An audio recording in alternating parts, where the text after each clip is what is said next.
Welcome to the Legally Speaking podcast. You are now listening to Season 6 of the show. I'm your host, Rob Hanna. This week, I'm delighted to be joined by Orly Lobel. Orly is the Warren Distinguished Professor of Law and Director of the Center for Employment and Labor Policy at the University of San Diego. This year, she has been awarded a university professorship for outstanding contributions in teaching and research. Orly has clerked at the Israeli Supreme Court and is a former military data analyst. She has taught at Yale Law School, served as a fellow at Harvard University Center for Ethics and the Professions, the Kennedy School of Government, and Weatherhead Center for International Affairs. Orly regularly consults governments and industry professionals on law as well as technology. She's been featured in the likes of the Wall Street Journal, Bloomberg, Wired, and the New Yorker. She's also a member of the American Law Institute. Orly is an award-winning writer, the author of You Don't Owe Me, Talent Wants to Be Free, and her forthcoming book, The Equality Machine. So a very, very warm welcome, Orly. Thank you. Thank you for having me. It's an absolute pleasure to have you on the show. And before we dive into everything, would you mind telling us a little bit more about your background and experiences? Sure. So my background is a bit unusual for an American law professor. I am an Israeli. Now I'm a naturalized American as well. But I started my career in law in Israel after my military service. I went to Tel Aviv University. I clerked on the Israeli Supreme Court, which was an amazing experience. And then really I wanted to expand my understanding and comparisons of legal systems. And I traveled all the way to Cambridge, Massachusetts for a couple of degrees. And, from there, the academic track was pretty much, more of the natural, stages of research and teaching. And I moved to California for permanent jobs, me and my husband, and we love it here in Southern California. And there's a lot to unpack there because you mentioned, obviously, you've studied at Tel Aviv University and also sort of been at Harvard Law School. So what were your experiences studying at both institutions like? Well, both institutions are world class. And honestly, I think people thought, people at Harvard think, you come to Harvard, wow, that's the top. But I never felt like it was more challenging at Harvard or kind of less quality education at Tel Aviv. And I'm very much in touch with both institutions all the time. So both Harvard, the Harvard Hoop bookstore, and Tel Aviv University are doing events for my new book that's coming out in October. And I just got back from Tel Aviv University. I spend every summer there. I have a summer office. I'm very loyal to Tel Aviv University law faculty, even though in Israel at large, I have co-authors and colleagues at really all the universities in Israel because it's a small academic community. But I'm very much a Tel Aviv person. So I have a very strong love for both these institutions. That's lovely to hear. And I absolutely love just hearing your story and your background. And let's stick with Israel then, because you clerked at the Israeli Supreme Court. So how did you come across that amazing opportunity? Tell us more about what your role involved as well. Right. No, I didn't come across it. That sounds too casual. It's really, when you have ambitions to become a professor and to go for graduate school abroad and to not only practice, but really do kind of deep thinking. I think it's similar really everywhere, definitely here in the United States as well. The place that you want to get some training is on the Supreme Court or any court for that matter. I very much encourage all my students here at University of San Diego to look for a clerkship job. I think you get so much from being in the chambers, the judicial chambers, understanding how the adjudication works, not, just seeing it kind of from the outside from law firms. So I was very fortunate. The part that's kind of more casual and more fortunate and more luck than, brains is that I applied for being a clerk with the justices. And what happened that year, it was less of an organized application process than it is today, where I think you send kind of centralized applications and then it goes to all the justices at the same time and they decide who to interview. At that point, there was a little bit of a race between the justices, and my justice, 𝐤𝐡𝐨𝐻, who is actually quite famous in the UK in administrative law. He wrote very significant books on admin law and common law and employment regulation as well. But Justice Zamir, because he's such a sweet person, I think he felt like he was late in the game the year before me, and he had not scheduled, kind of already. So you would think that you can get, the top students in their third year of law school, they're not yet decided about what they're going to do post law school, except that happened to kind of be this kind of race to the bottom of let's get the, best from second year and let's maybe get the top person who finishes, top of her class the first year. And so he noticed that, and his clerks that year told him, yeah, you got to get in early. So he was actually the first justice that I interviewed with. I sent it also to Chief Justice Aaron Barak, who's was a very prominent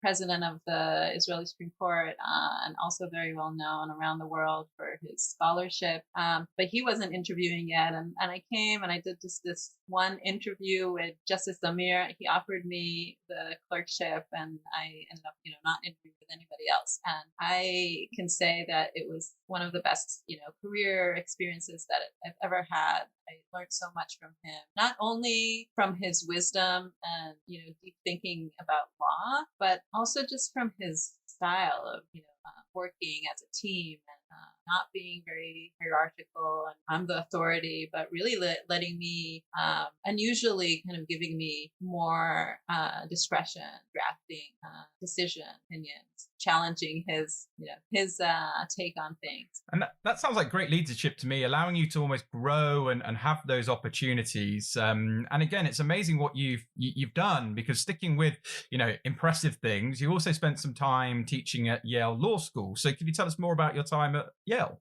Yeah, it was, I didn't want just to have Harvard. So and this has become also common in kind of the academic track. I had done my graduate doctoral studies at Harvard, and before going on the tenure track, job market, what you call it, the meat markets, happen very soon now. Again, kind of it happens every year in October in DC. I decided to do we call it a VAP, a visiting assistant professorship, or kind of a lectureship for a couple of years. It's basically a postdoc for law, academics, where you are teaching and you're doing your research, but you're still deciding, where to go for your permanent job.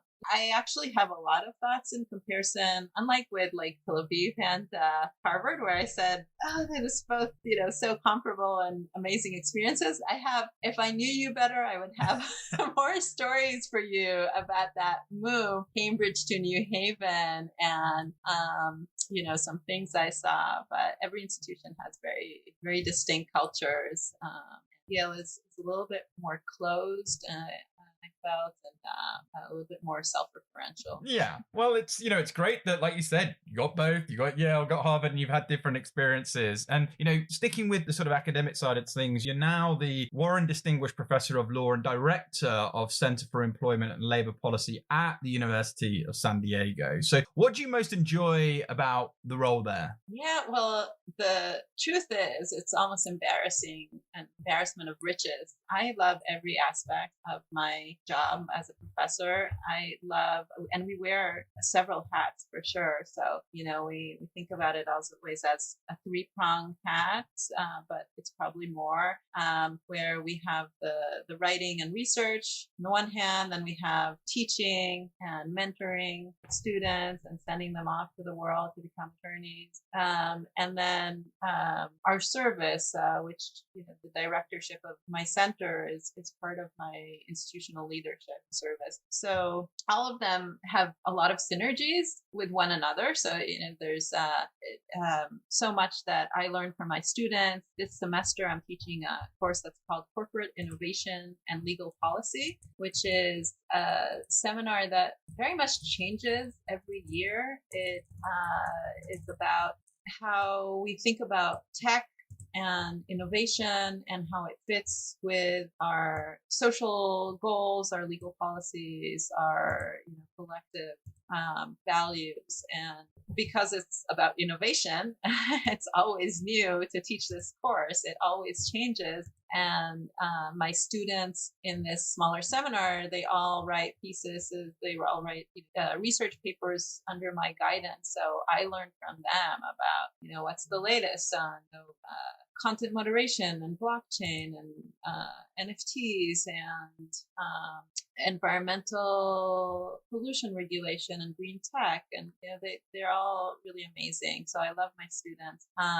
And I absolutely love writing. That's probably how I think about myself. My first passion is as an author, and my third book is now coming out in October, The Equality Machine. So it's really pouring so much of what I learn and research into the broader audience books. It's very much is at the frontier of my work right now. Yeah, and it's so much the amazing work you do, because obviously you're a wonderful author, and your new exciting book, and you're talking my language also when you're talking about tech. I'm a Web3 enthusiast. I love seeing how the metaverse is basically going to be lots of opportunities, particularly for the legal industry and all things Web3 technologies. And so talking around that, you consult government and the industry on law and technology. So tell us a bit more about sort of those companies, government departments you've collaborated with, and share some of your experiences, because I really love that sort of innovative sort of legal meets tech side of things. Sure, yeah.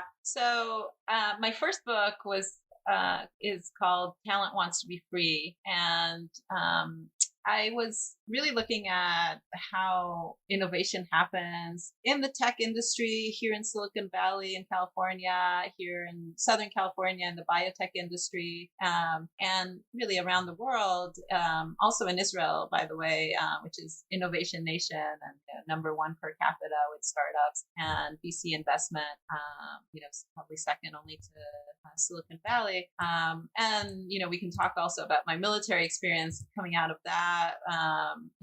In a unit where a lot of the startup teams actually met doing their military service and then going into industry. But I was seeing a lot of this impulse of tech companies and companies at large to control innovation, and in particular, to control human capital. So the potential for innovation, the talent that is really at the frontier of innovation, the scientists and the programmers. And when I looked in California, and really there's also kind of this autobiographical piece in the research where I was looking at the legal regime in Massachusetts and Connecticut where I was teaching, and then moving to California. Here in California, we have this very unique stance where we do not enforce non-competes, and it has been the law in California since the inception of the state. So it's really this unique stance of wanting talent to be free. So, that's the title of my book. Talent wants to be free, but it's not only that, the people that move between jobs are better off because they can really be selective and, where their experience and skills and passions are the most, the best fit, the most valuable, the most valued also in terms of salary. That is part of the story, but also it's a win-win for industry.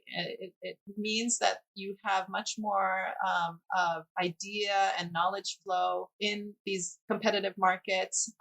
There is much more of an incentive to be the best employer, the hottest employer in town, to be the next next Google, to be the the next place that people want to work at, versus having this kind of incumbent, I'm just going to be controlling and I'm going to just have that stick rather than the carrot of you can't leave me. And so I started doing a lot of research. I collaborate with economists, with social psychologists. I have experimental research on this, and there's also a greater community of researchers that really kind of are devoting their attention to this question of competitive markets. And when I wrote Talent Wants to Be Free, it wasn't that long ago, but I felt like I was in this dearth that nobody was paying attention. People were paying attention to intellectual property policy, but they weren't paying attention to human capital policy. And all of a sudden, in 2016, just a couple of years after I published Talent Wants to Be Free, I got a call from the White House, from the Obama administration, saying, you know what, we really actually do want to care about these questions of labor market competition. And I was invited to the White House to present the ideas in Talent Wants to Be Free and subsequent research to President Obama's policy team. And I became part of the White House working group on this issue, which resulted in an executive order in October 2016, which is just before the administration. It was a new administration. And then actually, even during the Trump administration, I continued to talk to the Federal Trade Commission about competitive markets and focusing on tech and growth and innovation and consumer welfare. And other parts of the administration. Definitely now with the Biden administration, I've talked to people at Biden's labor policy advisory and FTC and the antitrust division. And in the working group, there were members from the Treasury Department. So that's all been really fascinating and very gratifying to see these ideas from research and the evidence from empirical data really come to a meaningful, practice and, policy implications. So just one more thing that President Biden actually, so I wrote in 2021 a day one report. It's kind of this report to the new administration, calling it to act on an important issue. And I co-authored this with my friend Mark Lemley, who's a tech and intellectual property scholar at Stanford Law School. And we again said, we have to look at these competitive markets also from the human capital perspective and non-competes and the flow of experience, not just ideas that are already reduced to practice or, tangible in that way of patented. And a few months after that, President Biden issued an executive order on competition policy. And the first thing that he says there is really channeling very much exactly what we say of asking the FTC to look at non-competes and to curtail that spread of non-competes in the world. So that's all been really exciting, really wonderful. I then co-authored a day one report on non-disclosure agreements, which is equally a very significant issue about what we can say, what we can use, what is defined as trade secrets. So we can talk about that. And then now, I have the new book and very much hoping to be in conversations with the Federal Trade Commission and many other government and governments really, entities where, not just in the federal level, but here in California and around the world, also talk to some Israeli agencies about other issues on tech policy, which we can talk about. And, I would love to hear what you're thinking about. Well, it's fascinating just listening to you there and everything you've been involved with and such, breadth. And let's stick with that. Time for a quick break from the show. You wouldn't leave a potential client waiting in your office for 3 days. But what about when it comes to returning potential clients' phone calls, emails, or even web inquiries? If you're not responding rapidly to those who inquire about your firm's services, you could be losing money, losing clients, and affecting your law firm's reputation. Thankfully, there's a resource from our sponsor Clio that can help you, called How to Grow Your Firm with Legal Client Intake. It's a free guide that will show you exactly how and why you should be automating your client intake process. Download your free copy at clio.com/UK/free intake guide.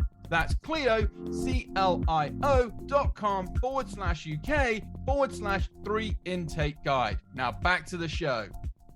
Obviously, you are a renowned tech, policy scholar. Let's maybe, for people listening in, could you maybe outline 3 recent developments with regards to tech policies, also government regulations in America for us? Just give us a bit of an idea. Sure. Yeah. So right now I'm very much looking at questions of automation and AI. And there have been recent developments plus a lot of proposals to regulate AI, digital platforms, automation. And I actually, my book, The Equality Machine, that's coming out in October, is all about some what I see as blind spots and falsities and fallacies on how we're thinking about a lot of our tech policy. So I think that at the moment, what we see in terms of developments, and I don't know if I need to list like the top 3, or you can kind of think about it as bundles of, where our tunnel vision has been going, both in the EU, the European Union, and the US. So definitely not just American regulation.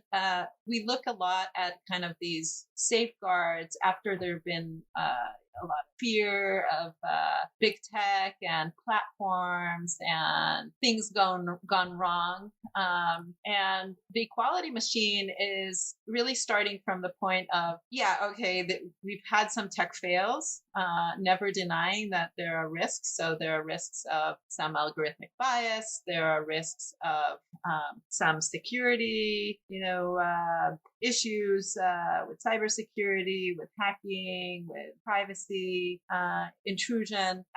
But overall, what we need to also acknowledge is that AI has so much potential for good and for helping social policy that I think that it's very clear that we've been kind of overshadowing a lot of the potential and the constructive, prescriptive, policies that we could be adopting because of these fears. Some of them are correct and some of them are exaggerated. Some of them are simply not true. Some of them are not comparing to the status quo. So that's a big peeve of mine. So where I see people, I think the most intuitive example is when we look at debates about self-driving cars or autonomous vehicles.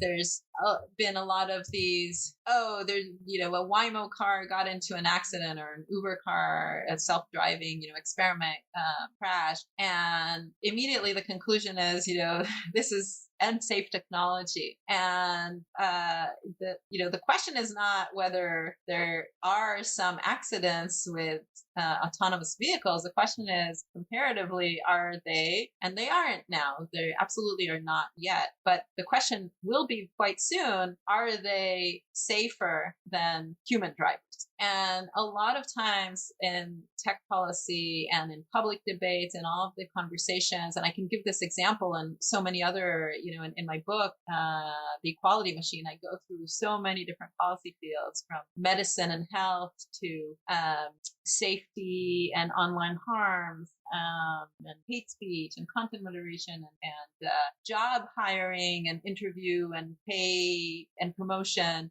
We have to ask these questions about automation and platforms in comparative ways.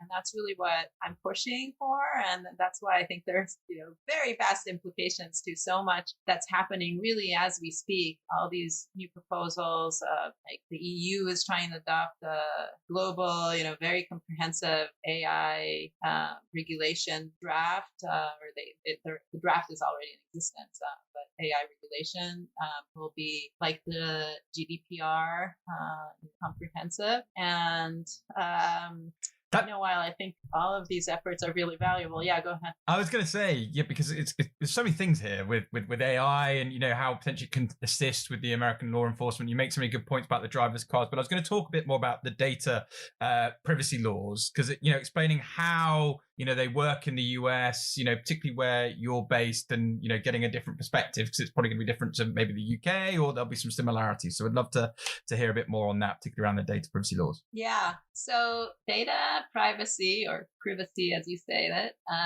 it is of course important, and it is an aspect of our daily lives.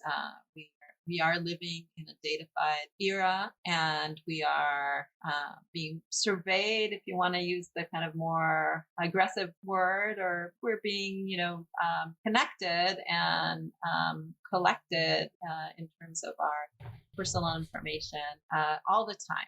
And privacy, again, is important. Don't want that to be lost in the conversation.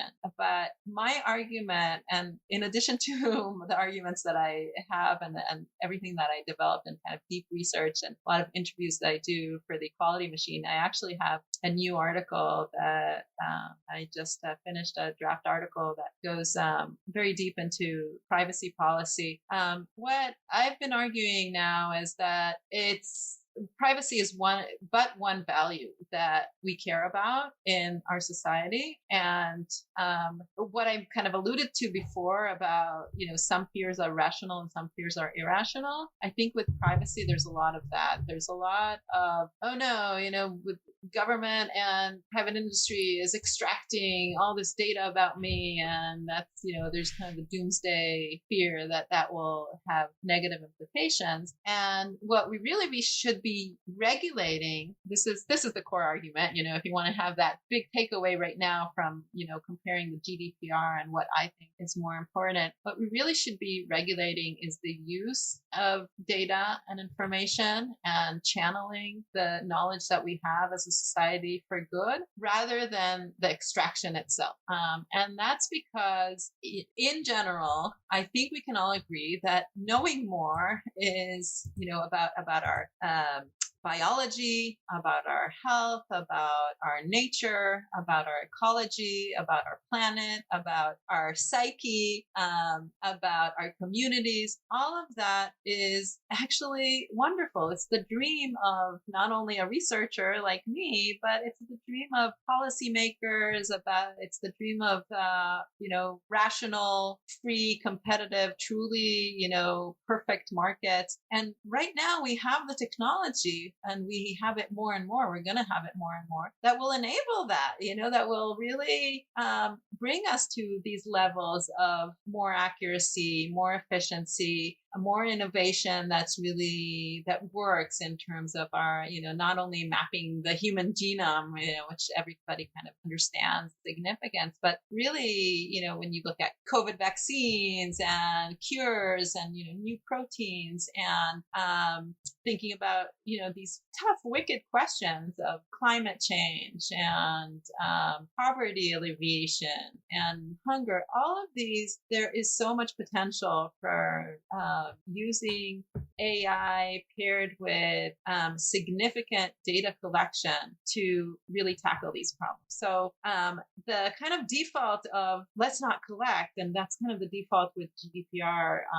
where the default is that you don't consent to data collection unless you consent, which is in itself a real kind of fallacy of true consent, because these are all click wrap, default consumer boilerplate opt-in that is really not a substantial and meaningful agreement. So I have stuff to say about that too, but looking more at the outputs of what we can do with information, and the protecting, of course, sensitive information, and there's technology can help in that too, and really redacting and anonymizing and parental privacy that doesn't allow tracking back the end user. All of those should be our focus, at least equally to the collection process. Yeah, and I love how you're just giving so many examples for good, because I think it's really important that, with the right people, with the right information, as you said, there's a lot that could be done from a very positive perspective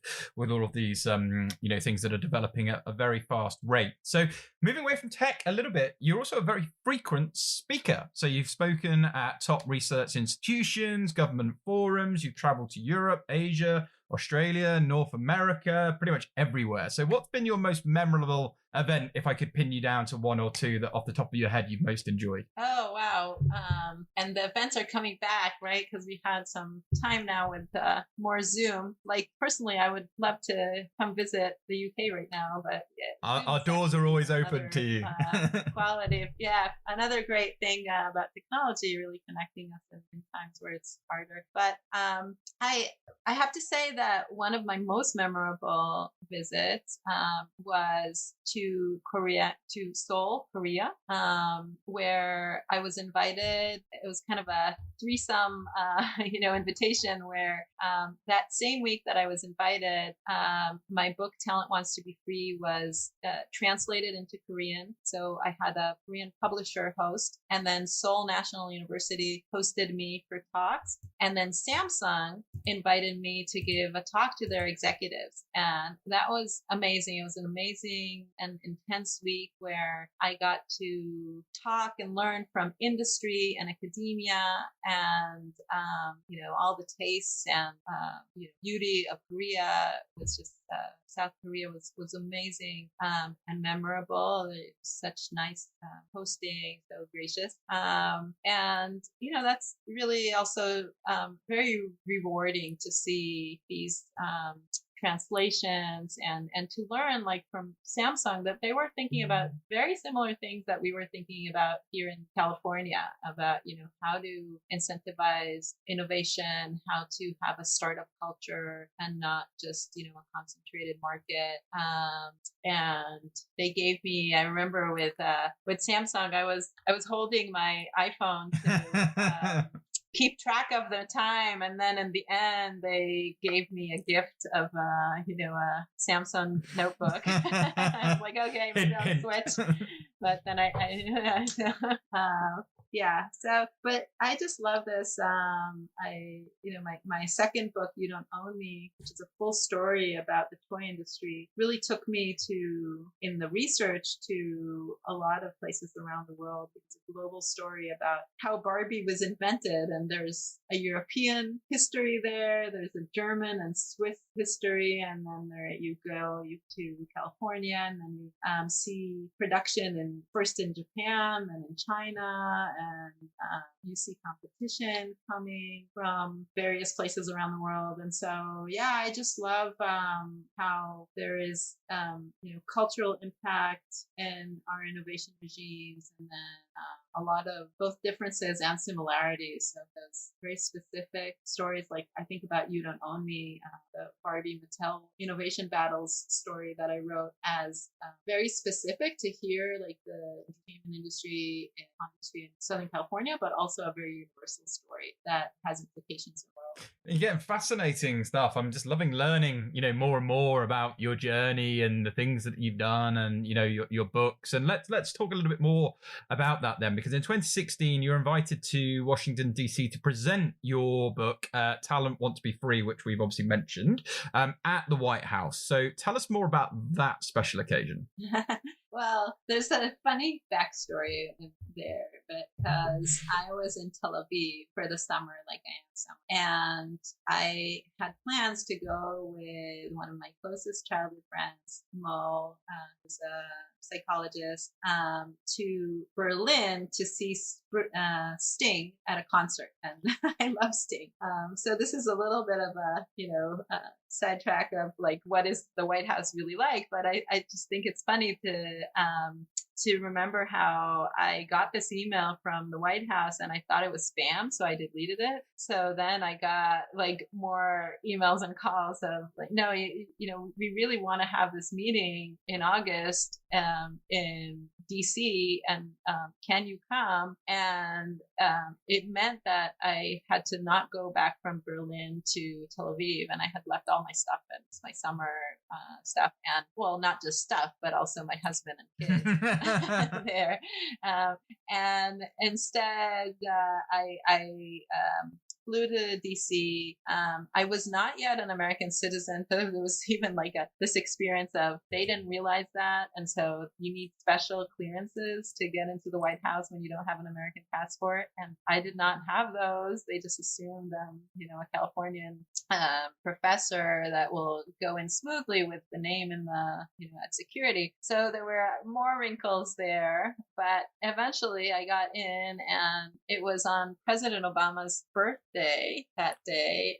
So I saw like a cake being wheeled into a different room, and I kind of tried to follow that, but I was stopped by some security. Like, no, that's not your party.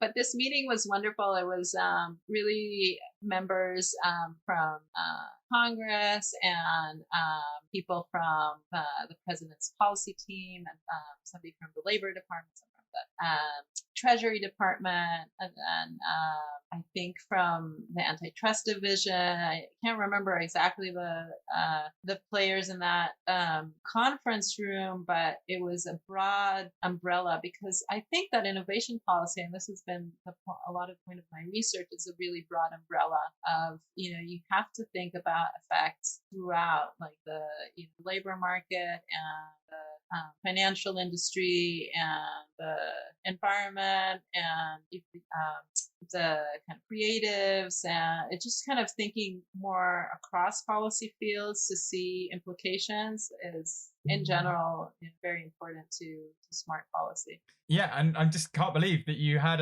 your book the same day as the birthday of Barack Obama. I mean, that's a cool, interesting fact and experience. And let's stick then with books, because we've touched on it throughout the conversation. Obviously, your forthcoming, The Equality Machine, which discusses harnessing digital technology for a brighter, more inclusive future. So would you mind telling us more just about your motivations and more about the book? Yeah, so the book is contrarian. The book is bold and a little bit of sneaky, I would say, in the sense of like, it sounds very feel good, we like brighter future, but it's really a critique to begin with where we are in our polarized debates of like, there's all these bestsellers that have shaped our minds about algorithmic bias and automating inequality and surveillance capitalism. And there's the movie, The Social Dilemma. And, there's a lot of fear out there from kind of the outside about exclusions and harms. And then there are a lot of these bestsellers about like, it's all going to be this utopian, wonderful, machine human synergies that will make us all like amazing and bionic and immortal. And I come from a kind of cautiously optimistic, critically constructive tradition, both in my training and, my temper. And I wanted to write something that really was about all of us and how we can have skin in the game and be asking the right questions, finding the best case examples, and really carving a path forward with a blueprint of, what we want our future to look like. I love that. And we're big fans of Contrarian over here on the Legally Speaking podcast. I think it's important. And yeah, you're a wonderful author, wonderful writer. And I would strongly encourage people to make sure they check that out in due course. And before we look to sort of conclude our discussion, which has been fascinating learning all about your journey and all these global experiences, what advice would you give to the next generation students, legal professionals that are interested in technology, data, or even privacy law? What would be your sort of final words of wisdom to those individuals? Final words of wisdom. I think that everybody should be in the conversation. I think that really talking across fields and across ideologies is the way to go, not thinking about something as a fait accompli or thinking, oh, Silicon Valley is it's a rigged game or it's non-inclusive. I think, things are changing as we speak. And one of the things that is very important in the equality machine principles that I show, and I interview amazing people for it, like from computer scientists at MIT who are changing medical health, medical devices and health diagnostics through AI and technology, and other scientists who are changing our education system through robots in the classroom. What I think is really important is to find mentors, find the things that you love and you think really can make a difference and an impact and make the world brighter, as the subtitle of the Equality Machine. And just do it really with all your passion and experience and smarts, and it will happen. I love that. You banged on about two things that everyone over the last 100 and however many episodes we've done on this show about the importance of having mentors, and also don't overcomplicate it, just do it.